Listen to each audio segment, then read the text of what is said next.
Hi guys, welcome to Richard Cabile YouTube channel. In today's video, I will show you how to create lock screen message on your itel mobile phone. So okay guys, but before we start, kindly subscribe to my YouTube channel by pressing the subscribe button and the bell to notify you if I have new videos. Okay guys, let's start.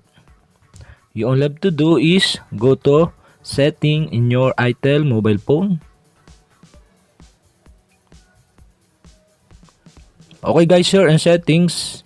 So okay, go to security and location.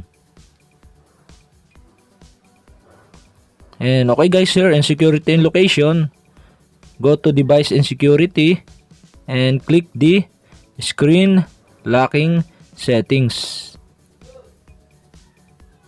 And okay guys, here in screen locking settings, so okay, you can see the lock screen message. Okay, we have none lock screen message now.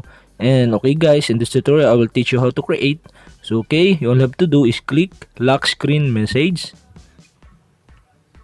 And okay guys, the pop-up will show, and okay, enter the name or message you want to put in your lock screen. Okay guys, for my example is welcome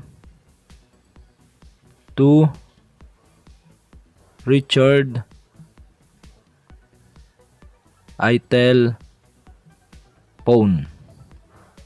And okay guys, after that, after you create the lock screen message, you all have to do is click save button. And okay guys, you can see the message on lock screen message. Okay, and okay guys, go back, and okay, all you have to do is,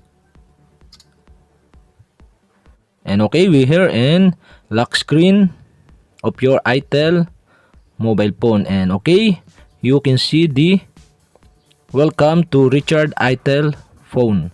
So okay guys, that's it. And if you have a question, kindly comment below, and don't forget to hit the subscribe button and the bell to notify you if I have new videos. Okay guys, thank you for watching.